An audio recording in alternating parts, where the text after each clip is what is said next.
अध्यक्ष महोदय, राज्यपाल महोदयांच्या अभिभाषणावर चर्चा करण्यासाठी मी उभा आहे। त्यांचं भाषण फार लक्षपूर्वक वाचलं।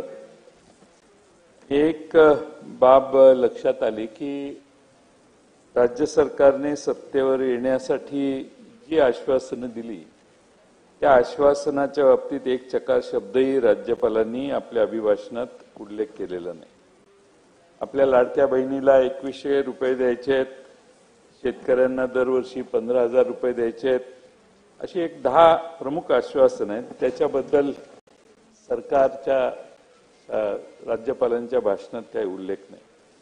अध्यक्ष महोदय, दरवर्षी राज्यपालांच्या भाषणात एक कॉमन वाक्य असतं, ते म्हणजे दावोस मधील जागतिक परिषदेत आम्ही एवढी गुंतवणूक केली येते आपल्याकडे आणि आता त्यातून इतके रोजगार मिळतात। 2022 ला 2,20,000 कोटी रुपयाची गुंतवणूक येणार होती, 4 लाख रोजगार अपेक्षित होते। 23 ला त्या भाषणात सांगितलं 1,38,37,000 कोटीची गुंतवणूक होणार आहे, 55,000ची रोजगार मिळणार आहेत।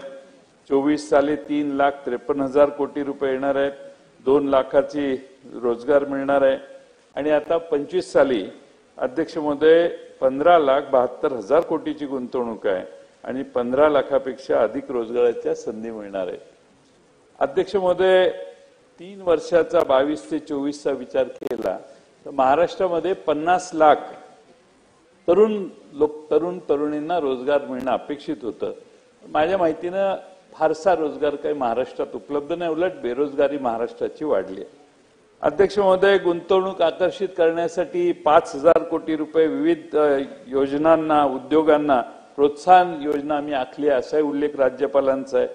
अध्यक्ष महोदय, कोणत्या उद्योगाला कशा प्रकारे मदत करणार याचा तपशील मात्र त्यात नाहीये। अध्यक्ष महोदय, माझं तर मत आता असं आहे की रोजगार उद्योगांना प्रोत्साहन देण्याची गरज नाही। आता उद्योजक काय म्हणतात, आम्हाला फक्त संरक्षण द्या, प्रोत्साहन काही गरज नाही, संरक्षण द्या, स्थानिक गुंडांकडून आम्हाला संरक्षण दिलं तरी फार होईल। अध्यक्ष महोदय, किती लहान मोठा उद्योजक असला तरी आपापल्या कुवतीप्रमाणे त्याला पावत्या स्थानिक गुंड फाडायलाच लावतात आणि त्यातनं कुणालाही सुटका नाही।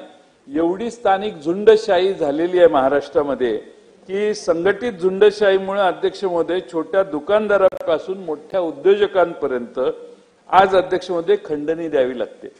पैसे द्या ते द्याच, पण अध्यक्ष महोदय नंतर टेंडर पण त्या कंपनीचे किंवा त्या उद्योगाचे असतील तर ते स्थानिक नेत्यांच्या माणसांना देण्याचा दबाव आज उद्योजकांच्यावर असतो आणि त्यामुळे महाराष्ट्राचं वातावरण गुंतवणुकांना सोयीचं आहे का हे बघितलं तर शेजारच्या राज्यांपेक्षा फार कमी वातावरण आहे।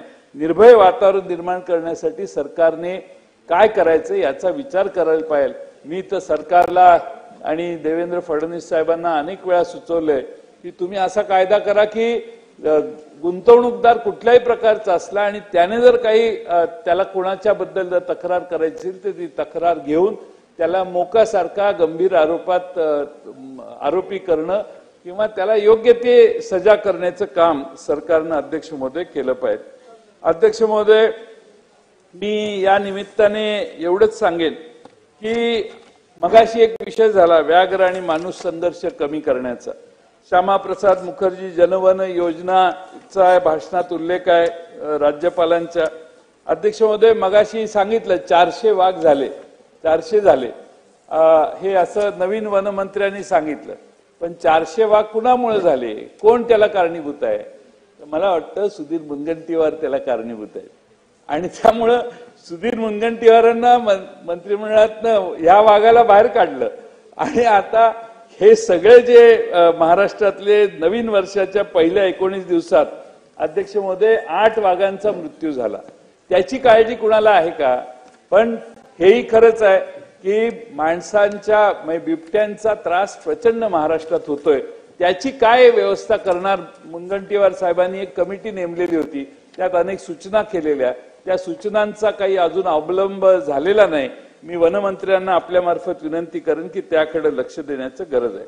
आता अध्यक्ष महोदय, सरकार आमच्या लाडक्या बहिणींना सत्तेवर आल्यानंतर आता काम तर झालेलं आहे, त्यामुळे लाडक्या 10 ते 20 लाख लाडक्या बहिणींना योजनेतनं अपात्र करण्याची तयारी आता सरकारची चालू आहे आणि हळूहळू त्या संख्या कशी कमी होईल 2.5 कोटीवरून कसं ते 50 आणि 75 लाखावर संख्या येईल हे बघण्याचा प्रयत्न वेगवेगळ्या माध्यमातून सरकारमधले अधिकारी करतायत असं मला वाटतंय। आता एकदा पैसे दिले, इलेक्शन झालं, त्याच्या आधी 4 हप्ते झाले, 5 हप्ते झाले, महिलांनी बिचारांनी पैसे दिले, आता त्या यादीला टच करणं योग्य नाही। म्हणजे अगदी ग्राहक न्यायालय तरी ह्या महिला गेल्या की आम्हाला यांनी सांगितलं म्हणून आम्ही यांना मतदान केलं आणि आता असं आमचं अनुदान कसं काय बंद करताय, तरी एखाद्या वेळी वेगळा निकाल लागू शकतो। त्यामुळं आता बंद झाले ज्यांचं अनुदान तुम्ही सुरू केलं, आम्ही काही तुम्हाला सांगायला आलो नव्हतो, तुम्ही आग्रहानं त्यांना लाईन लावायला लावली, त्यांना अर्ज भरून घेतले, आता त्यांचा बंगला आहे 2 चाकी आहे का 4 चाकी आहे हे सांगून आता महिलांचे तुम्हाला हे अनुदान बंद करता येणार नाही। ती मतदारांना फसवणूक झाली असा आरोप सरकारवर येऊ शकतो आणि म्हणून आता नव्या निकष लावा, नव्या महिला निवडताना तुम्ही लावायला माझी काही तक्रार नाही। अध्यक्ष महोदय, काल राज्यपालांनी आकडे मांडले आणि महाराष्ट्राचे देशाचे एकूण स्थूल देशांतर्गत उत्पादनामध्ये 14% अधिक योगदान आहे असं सांगितलं, चांगली बाब आहे। पण अध्यक्ष महोदय 10-11च्या तुलनेनं आपण 1.2% खाली आलोय, हेही तेवढंच लक्षात घेतलं पाहिजे। अध्यक्ष महोदय, आपल्याला माहिती आहे की नाही माहित नाही, अध्यक्ष महोदय गुजरात इथं इकॉनॉमिक ऍडवायझरी कमिटी आहे पंतप्रधान मोदी साहेबांनी नेमलेली आहे, तिने दिलेल्या अहवालानुसार पूर्वी महाराष्ट्र अग्रेसर होतं पण आता गुजरात फार पुढे गेलेलं आहे असं मी नाही, पंतप्रधान नरेंद्र मोदी साहेबांच्या इकॉनॉमिक ऍडवायझरी कमिटीने हा अहवाल दिलेला आहे आणि आपल्या जीडीपी मध्येही आपण गुजरातच्या मागे गेलोय, बऱ्याच गोष्टीमध्ये आपण गुजरातच्या खाली सरकलोय, ही महाराष्ट्राला भूषणावह गोष्ट नाही आहे। आणि म्हणून अध्यक्ष महोदय मला चिंता आहे की आमचं गुजरात आणि इतर राज्य महाराष्ट्राला दिवसेंदिवस मागे टाकायला लागलेली आहेत आणि मोठ्या कष्टाने हे राज्य निर्माण झालं। या आधीच्या राज्यकर्त्यांनी प्रचंड मेहनत घेऊन महाराष्ट्राच्या विकासाचा गाडा देशात 1 नंबरला खेचून पुढे आणला। आता 2 नाही 3 इंजिन आहेत आता सरकारला आपल्या, आणि म्हणून अध्यक्ष महोदय तरी देखील आमची रेल्वे मागत जायला लागली आहे दुसऱ्या राज्यांच्या पेक्षा। त्यामुळे माझी विनंती आहे की ह्या 3 इंजिनच्या सरकारने आता आपल्याला महाराष्ट्र 1 नंबरला कसा आणायचा याची चिंता करण्याची आवश्यकता आहे। अध्यक्ष महोदय, या ठिकाणी टोल नाक्याविषयी अभिभाषणात राज्यपालांनी उल्लेख केलेला आहे, त्याच्यावर फास्टॅग टोल वसूल करण्याचा निर्णय चांगला आहे। पण अध्यक्ष महोदय, वाहतुकीच्या दृष्टीने सरकारने आणखीन एक निर्णय घेतलेला आहे, तो म्हणजे वाहनांची सुरक्षा आणि ओळख सुनिश्चित करण्यासाठी महाराष्ट्र राज्याने HSRP मान्यता प्राप्त सुरक्षित असलेली नोंदणीकृत नंबर प्लेट वापरणे अनिवार्य केलेलं आहे। अध्यक्ष महोदय, काय हरकत नाही, चांगला कार्यक्रम आहे, पण अध्यक्ष महोदय महाराष्ट्रातल्या जनतेला लुटायचा अधिकार नाही दिलेला तुम्हाला कोणी। अध्यक्ष महोदय, काय झाले आपण जरा बारकाईनं बघितलं तर HSRP नंबर प्लेट साठी इतर राज्यांच्या तुलनेने महाराष्ट्रातल्या नागरिकांकडून सुधीर भाऊ नंबर प्लेटच्या साठी तिप्पट रक्कम वसुली केली जाते। अध्यक्ष महोदय, महाराष्ट्र शासनाने याच्यासाठी रॉस मेत्रा सेफ्टी सिस्टीम लिमिटेड, दुसरी कंपनी आहे रियल मॅझॉन इंडिया लिमिटेड, आम्ही कधीच ऐकलेली नाही ती नावं पण ठीक आहे, FTA HSRP solutions private limited, या खाजगी कंपन्यांना 600 कोटी रुपयाचं कंत्राट दिलेलं होतं। या कंपन्यांनी नंबर प्लेटसाठी दुसऱ्या राज्यातही ह्याच कंपन्यांनी नंबर प्लेट दिली अध्यक्ष महोदय, आणि दुसऱ्या राज्यात दर कमी दिले आहेत आणि आपल्या राज्यात दर जास्त आहेत। गुजरात, गोवा, आंध्र प्रदेश, राजस्थान, केरळ या राज्यामध्ये याच कंपन्यांनी नंबर प्लेटचं काम मिळालेलं आहे, त्या राज्यामध्ये महाराष्ट्रापेक्षा कमी दर आहेत। गुजरातमध्ये दुचाकीसाठी 160 रुपये आहेत, पण महाराष्ट्रामध्ये 450 रुपये मोजावे लागतात ग्राहकाला। गोव्यात 4 चाकीसाठी सुधीर भाऊ 203 रुपये आहेत, पण महाराष्ट्रात 745 रुपये, एवढी तफावत म्हणजे तिप्पट पेक्षा जास्त पैसे महाराष्ट्रात कडून घेण्याचं काम, लुटायचं काम अध्यक्ष महोदय चाललंय। आणि परिवहन विभागाच्या साक्षीने हे सुरू आहे। मी प्रतापराव आपले मंत्री जे आहेत त्यांचा काय याच्यात दोष नसेल, कारण यापूर्वी शेवटचेच आहेत 3च मुद्दे आहेत, जास्त नाही।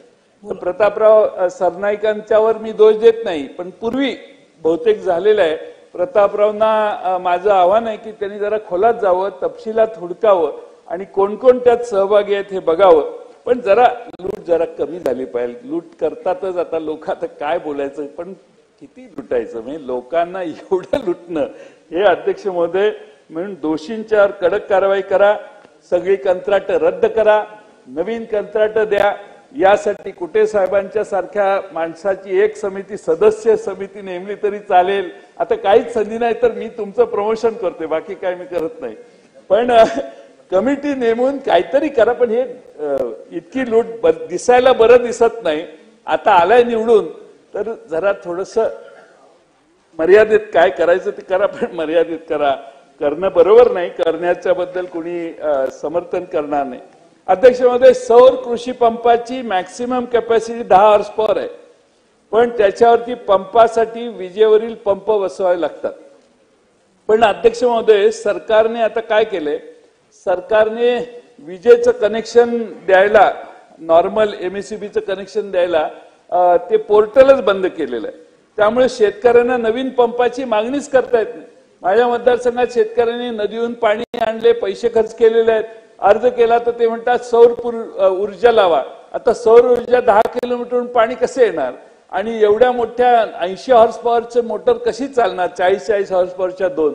आणि अध्यक्ष महोदय, माझी विनंती आहे, माझ्या मतदारसंघात फाळकेवाडी नावाच्या गावात असं झालेलं आहे, त्यामुळे अध्यक्ष महोदय सदरची पोर्टल पुनश्च चालू करा, लोकांचे अर्ज घ्या आणि विजेवरचे पंप लोकांना उपलब्ध। तुमचं सौर ऊर्जेचं धोरण फार चांगलं आहे, माझा त्याला विरोध नाही, पण प्रॅक्टिकल पाहिजे, पाणी तर ओढलं पाहिजे। नदीहून पाणी आणायचं असेल तर विहिरीतल्या पाण्याला मी समजू शकतो।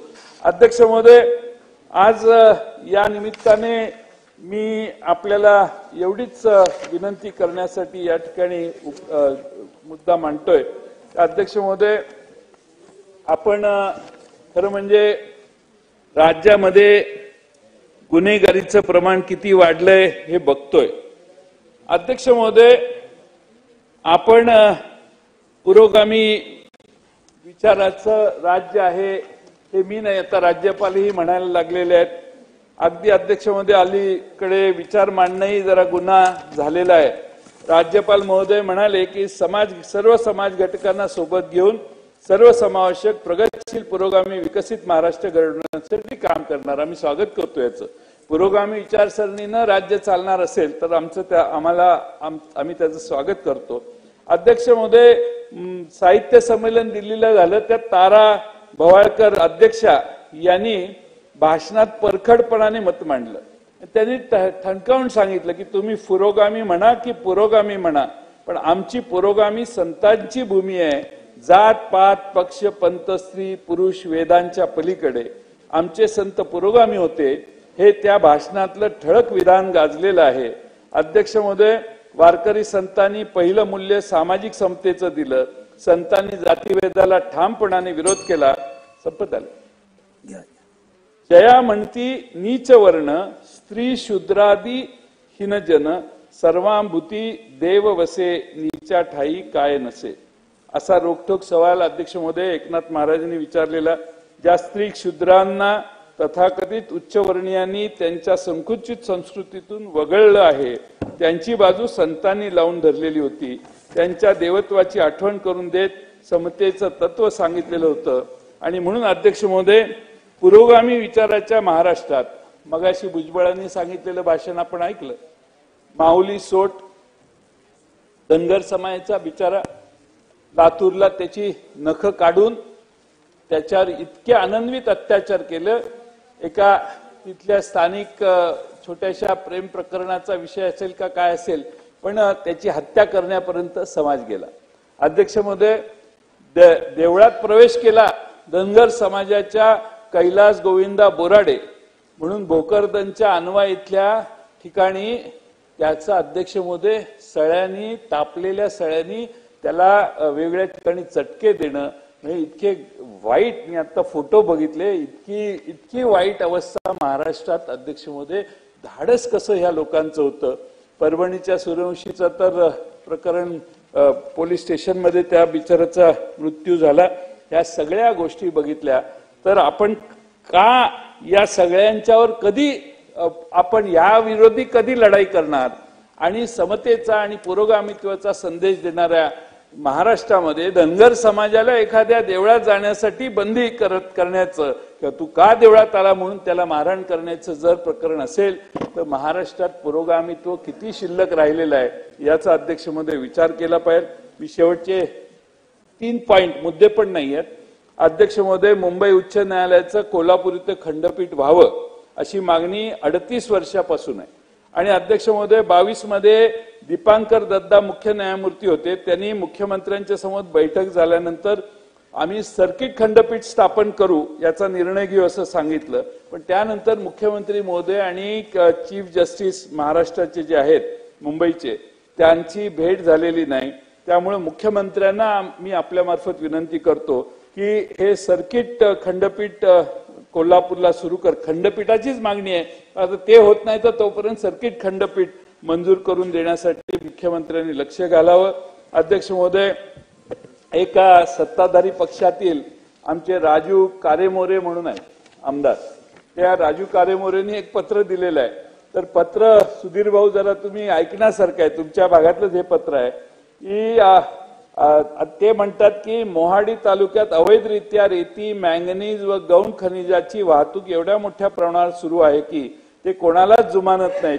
यांचे महसूल त्यांनी लिहिलंय, माझं म्हणणं नाही, महसूल मंत्री ते गृहमंत्री या सर्वांना देणे घेणे असल्याने आमचा कोणीच बाल वाका करू शकत नाही अशी धमकी तहसीलदारांना उघडपणाने दिली जाते, तहसीलदारांच्याकडून किंवा अधिकाऱ्यांच्याकडून दिली जाते.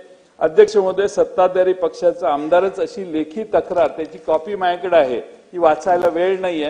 पण अध्यक्ष महोदय, गंभीर आहे. महाराष्ट्रातल्या प्रत्येक तालुक्यात आता हे चालू आहे. लायसन्स काढून यायचं आणि वाळूच्या बाबतीत, उत्खननाच्या बाबतीत पाहिजे ते निर्णय घ्यायचे असा महसूल विभागाच्या अधिकाऱ्यांचा परिपाठ सुरू झालेला आहे. शेवटचा मुद्दा, शेवटचा, मी 2च कागद आहेत आता, आपली परवानगीच, तुम्ही माझ्यावर अन्याय करणार नाही असा माझी अपेक्षा. थोडक्यात संपवतो. पीओपी गणेश मूर्ती आणि इतर सर्व प्लास्टर ऑफ पॅरिसच्या मूर्तींच्या निर्मिती, विक्री व विसर्जनास केंद्रीय प्रदूषण मंडळाने मार्गदर्शक तत्व जाहीर करून बंदी घातली. मुंबई उच्च न्यायालयात याचिका प्रलंबित आहे. सदर योजनेच्या याचिकेच्या अनुषंगाने केंद्रीय प्रदूषण नियंत्रण मंडळाने सुधारित मार्गदर्शक तत्व जाहीर केली आहेत. या संदर्भात विनंती आहे की पीओपी मूर्त्यांवर सरसकट बंदी घातल्यामुळे मूर्ती बनवणाऱ्या कलाकारांच्यावर बेरोजगारीची कुऱ्हाड कोसळली आहे. तरी सरकारने यावर सहानुभूतीपूर्वक विचार करावा आणि 20 मार्च 25 रोजीच्या सुनावणीत न्यायालयाने मूर्तिकारांची बाजू देखील ठामपणाने मांडून त्यांना दिलासा द्यावा. आणि शेवटचाच मुद्दा आहे आणि अर्धा मिनिटाचाच आहे. अध्यक्ष महोदय, मागच्या सरकारच्या काळात, सुधीर भाऊ हे तुमच्यासाठी आहे, क्रीडा साहित्य पुरवण्याच्या योजनेत देखील मोठ्या प्रमाणात भ्रष्टाचार झाल्याचे प्रकरण समोर आले. एका ठराविक संस्थेला खेळाचे साहित्य पुरवण्यासाठी देण्यासाठी ठराविक कंपनीच पात्र होतील अशा प्रकारच्या निविदेची अटी शर्ती ठेवण्यात आल्या. दरवर्षी अटी बघा कशा आहेत. दरवर्षी 150 कोटी रुपयांचे व व्यायामाचे 80 कोटी रुपयांचे साहित्य असे 230 कोटी रुपयांचे साहित्य 3 वर्ष पुरवण्याचे हे कंत्राट आहे. यातील काही अटी वाचतो. 500 ठिकाणी एकाच वेळी पुरवठा करण्याचा अनुभव, 52 कोटी वार्षिक उलाढाल पाहिजे, पॉझिटिव्ह नेटवर्क हवे. एवढेच नाही तर 3 वर्षांनी नव्याने करार केला पण नाही, टेंडर काढले नाही, 10 वर्ष सदरचे कंत्राट चालेल अशा अटी टाकल्या. त्यानंतर 6 कंपन्यांनी निविदा दाखल केल्या, परंतु मुदत संपली तरी टेंडर ओपन केले नाही. तरी माझी मुख्यमंत्री, आता मुख्यमंत्री सगळ्या भ्रष्टाचाराच्या विरोधी बहुतेक लाईन दिसते आता, यावेळी आता दिसते सगळं साफ करायचं, म्हणजे मित्र पक्षाचा तरी साफसफाई करायचा कार्यक्रम दिसतोय. तर ठीक आहे, आमची काही त्याला तक्रार नाही. पण अध्यक्ष महोदय, या निविदा प्रक्रिया रद्द कराव्यात या याच्यात आणि त्या बाबतीतला भ्रष्टाचार रोखावा अशी माननीय मुख्यमंत्र्यांना विनंती करतो. या भाषणामध्ये मी सुरुवातीला सांगितलं सरकारने प्रचंड मोठी आश्वासनं महाराष्ट्रातल्या जनतेला दिली आहेत आणि उद्या माननीय अजित पवार हे आपला अर्थसंकल्प मांडतील त्यावेळी त्या आश्वासनातले सगळे पैसे बजेटच्या पहिल्या दिवशी दाखवतील आणि पुरवणी मागण्यांच्यावर त्याचा लोड टाकणार नाहीत अशी अपेक्षा करतो. खरं म्हणजे ते नाही आहेत, त्यांचं अभिनंदन करायचं आहे. महाराष्ट्राच्या इतिहासात त्यांच्या काळात सगळ्यात कमी पुरवणी मागण्या काल परवा त्यांनी 6,000 कोटीच्या दिल्या, म्हणून कमी पुरवणी मागण्या मांडल्याचा विक्रम केल्याबद्दल त्यांचं अभिनंदन करून मी माझे 2 शब्द पूर्ण करतो. गुटे साहेब.